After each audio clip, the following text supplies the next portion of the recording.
Okay, magsitayo ang lahat, class. Tayo magkakaroon ng isang maikling panalangin na pangunguna ni DJ Roman. DJ. Angel of God, regarded you, of God's love, and trust me you. Ever this day, be at my side, polite and kind, to loving time. Amen. Amen. Okay, magandang araw, class. Magandang araw din po, Ginoong Abalos. Okay, bago kayo umupo, pakiayos ang inyong upuan at pakipulot ang mga basura na nakikita nyo sa inyong paligid. Okay. So, bago tayo dumako sa ating talakay, meron muna akong 4 na tuntunin sa ating klase. Ang una, makinig sa guro kapag nagsasalita. Ang ibig sabihin lang yan is makinig kayo sa akin at sa akin lang kayo mag-focus. Sa akin nyo lang ibigay ang attention nyo. Pangalawa, igalang ang guro at ang kaklase. Igalang nyo lagi. Pangatlo, itaas lamang ang kamay kung may nais sabihin o gustong sumagot. At ang pangapat ay walang gagamit ng cellphone kung hindi importante. So lahat ng mga tuntunin ko guys, sana masunod sa ating klase ngayon. Ang mga cellphone nyo is pakitago muna kung hindi nyo naman kailangan gamitin, huwag nyo muna gamitin. Okay. Sino ang sekretary sa ating classroom na ito? May lumibang ba sa klase natin ngayong araw? Wala po, sir. Okay, kinagagalak ko dahil walang lumiban ngayon. So, meron ako ituturo sa inyong isang maikling ano lang naman to. Kumbaga sanay-say lang. Kapag sinabi kong chicken, ang isasagot nyo, nuggets. Okay, chicken? Nuggets. Okay, very good. So pa, chicken? Nuggets. Okay, magbabalik-aral muna tayo sa ating talakayin. Ang nakalipas nating tinalakay ang pagtatapos ng Middle Ages. So, ang pagtatapos ng Middle Ages ay nahati sa dalawa. Ang Black Death at ang Great Schism. Ang Black Death ay ito ay ang malawakang sakit na nakakalat noong unang panahon. Kung saan nanggagaling ito sa daga at sa mga insekto. At ang Great Schism naman ay ito naman ang dakilang paghahati ng region sa dalawa. So guys, ano sa tingin, ay DJ, yung dalawang nabanggit ko sa parte ng Middle Ages, ano kaya yun? Mga sakit po. Ano pa yung isa?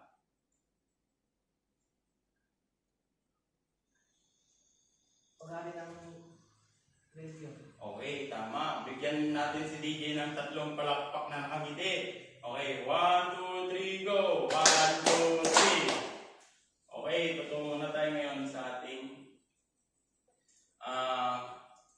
gagawing palaro. So, itong palaro to is tinatawag kong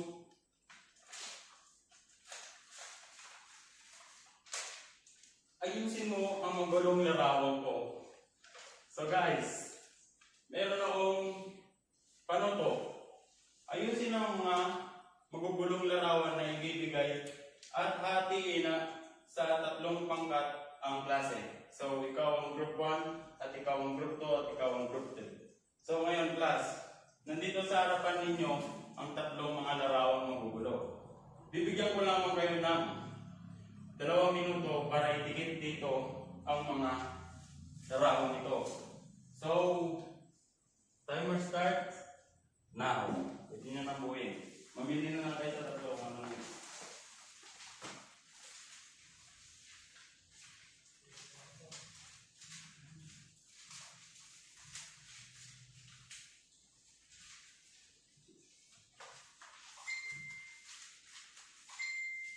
Okay. 1 minute and 15 seconds. Sige lang, take your time class. Mukhang hirapan kayo ah.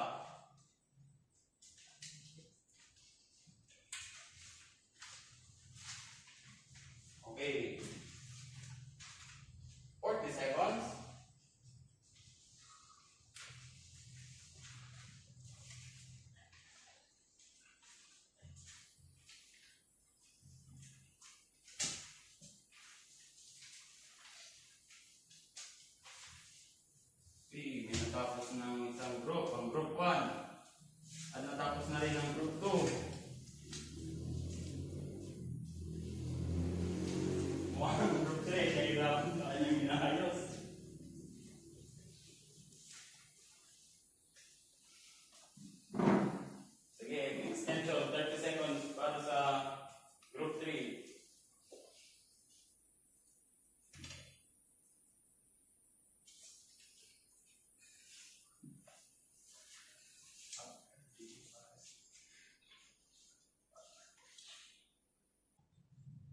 So class, base sa inyong ginawang aktibidad, meron na ba kayong alam kung ano ang tatalakayin natin ngayon? Go, yes, Kelvin. Tungkol po ba ito sa digmaan nung sinaunang panahon? Are, ikaw DJ, ano mo? Tungkol sa digmaan ng pandaigdig. Okay?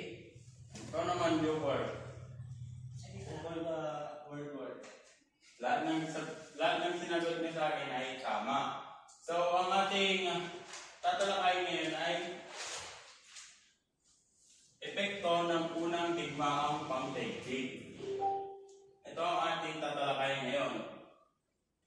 At ito naman, ang unang digmaang pangdaigdig ay digmaang internasyonal na naganap mula 1914 hanggang 1918 na kinasamputan ng mga kapangyarihang bansa sa mundo na noon ay napapangkat sa dalawang kalabang alyansa. Ang alyansang ay alyadong pwersa batay sa tatluhang kasunduan ng Imperyong Briton, Imperyong Ruso at Prussia at Pwersa. So, ang unang digmaan daw ay nagumpisa noong 1914 at natapos din ng 1918. At ito naman, kinasangkutan ito ng mga bansa na nandito. Ang Briton at ang Ruso at ang Prussia. Ang tatlong bansa na yan ay sila yung nagsimula ng digmaan. Kumbaga, sila yung unang nanakop sa kanilang mga bansa at dumayo sa iba't ibang bansa para magkaroon ng gera. At ito ang mga naging epekto ng digmaan na yan. Una ay ang nasyonalismo. Nasyonalismo, ito ay isang ideolohiya at isang sosyo-pampolitika na nakabatay sa isang mas mataas na antas ng kamalayan, pagkilala sa katotohanan at kasaysayan ng isang bansa noong June 15, 2021. So, nasyonalismo, ito ay ideolohiya ng isang bansa. Kumbaga, itong nasyonalismo is pumapasok na dito yung politics. Kumbaga ngayon, ito na yung kung paano ma-identify na ikaw ay isang Pilipino o ibang lahi na naninirahan sa bansa mo. Kasi dati parang hindi pa siya acquire na hindi ka taga dito, hindi ka taga lulula. Ngayon, ang nationalism is para may ipapakita na o pruweba ka na doon ka talaga nakatira sa bansa na yun at doon ka namamalagi. So, susunod naman ay ang kahulugan ng militarismo. Isang paniniwala o sistema na nagbibigay diin na sa kapangyarihan ng ubong sandataan at nagpapahalaga sa mga gawain nito, higit sa ibang aspeto ng lipunan. So, ang militarismo ay isang sistema na nagbibigay diin. O yung militarismo is, kumbaga, sila may kapangyarihan nun. Siyempre nga, digmaan. Ang may kapangyarihan nun is yung mga militar, sundalo. Sila yung may, kumbaga, kapangyarihan. Sila yung nasa kanila yung batas kung ano yung gusto nilang gawin sa isang bansa. Kung gusto nilang gera, ibibigay ang gera. Kung gusto nilang kapayapaan, ibibigay nilang kapayapaan. Ganun ang kahulugan ng militarismo. At susunod naman ay ang alyansang isang formal na pagbubukod o pagkakaisa ng dalawa o higit pang partido, individual, grupo o bansa upang matulungan at suportan ang isa't isa sa paggamit ng partikular. So, ang alyansa naman is yung pagbubuklod at o pagkakaisa. So, yung mga bansa noong World War is nagkaisa na sila. Nung gera nila, nag-umpisa, nagkaisa sila para matulungan ang mga kanilang bansa. At saka dito din, nag-benefit lahat ng bansa na sakop nila kasi nakapagbigay din ng tulong yung mga bansang dumayo sa ibang bansa katulad ng religion, kultura, kung ano-ano pa. Naituro nila ito sa mga bansang napuntahan nila, mga sinakop nila kumbaga.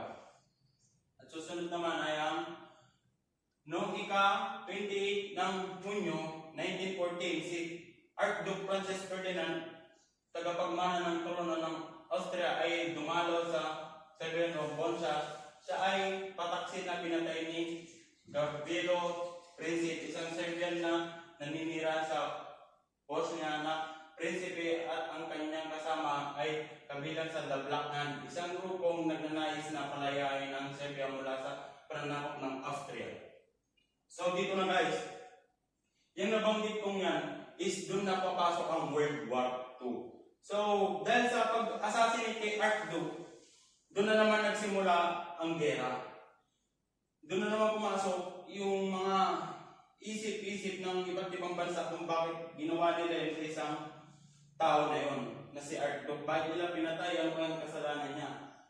Kaya yun, nagbuo na naman ng pwersa ang iba't ibang bansa para manako.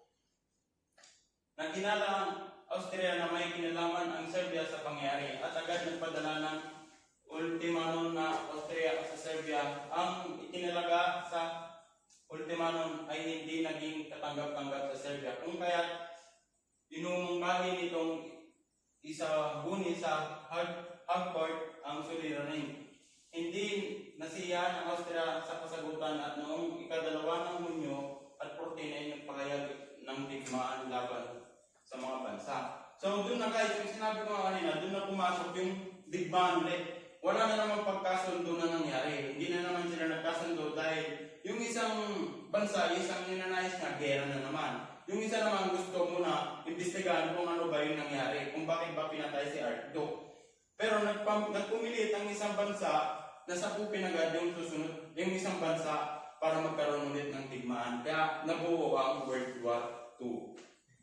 So, meron akong itatanong sa inyo, class.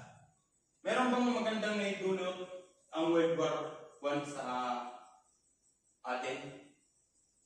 Kumbaga, meron bang magandang naidulot sa bansa, sa mga bansa na nasakop ang World War I? DJ? Wala po. Kasi maraming namatay. Okay. Ito naman, tama din yun. Kelvin, ay joker na lang. Sa tingin mo, bakit kaya bakit kaya merong isang bansa ang gustong magsimula ulit ng panibagong digmaan nung panahon ng pagkamatay ni Archduke? Bakit kaya gusto ulit magkaroon ng digmaan?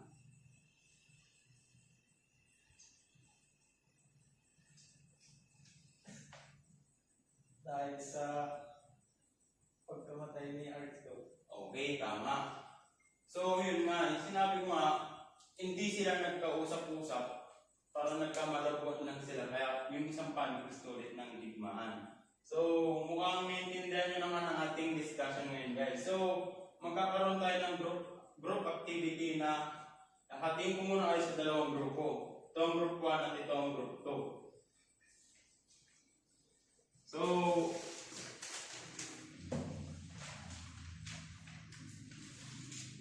paano to? Tukuyin ang larawan na ipapakita, hatiin ang klase sa dalawang grupo. At kailangan nilang tukuyin ang larawan.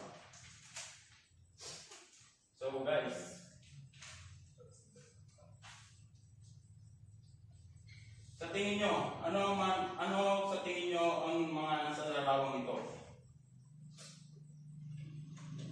Group 1, meron ka na bang idea?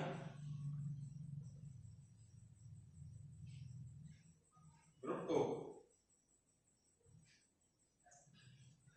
Patungkol po ito sa gera. Okay, tama. Ikaw, DJ, ano ba ang nais mong mga dito? Anong nasa isip mo kung anong pangyari meron yan? Pananakot. Okay, tama. So, lahat ng sinabi nyo is tama. Kasi, itong mga larawang ito is tumutukoy siya sa digmaan pa rin. So, ulitin ko, ano na yung tatlong ibigay sa nung World War I? Una ang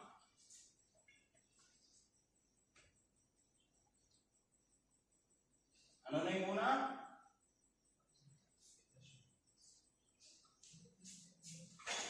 Nationalism, sir. Tama. Pangalawa? Militarismo. At ang pangatlo ay? Alyansa, sir. Okay, tama. So, bago tayo dumako sa ating quiz, ay magkakaroon muna tayo ng isang quiz. So, maglabas kayo ng 1/4 sheet of paper. Provide ko na yung 1/4 na. Ayun, pagsusulatan nyo para hindi na kayo ano dyan. So, i-distribute na lang.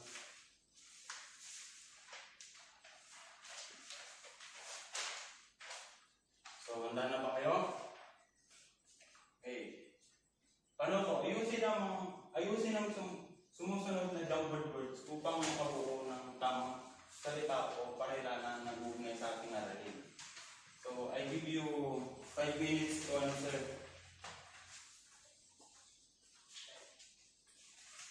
Isipin nyo lang kung ano yung sagot yan.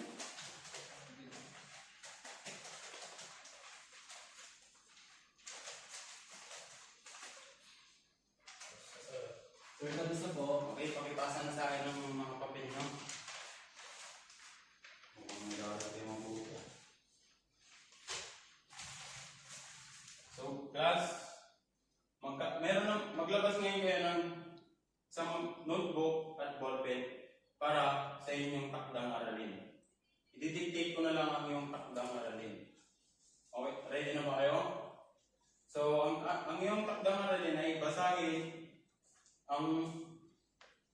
ng World War II para sa ating susunod na paksa. Yun lang. Pakibasa ang World War II. Okay, class. Dismiss. Goodbye. Bye and thank you, Sir Avalos. See you again tomorrow. Okay. Bye, class.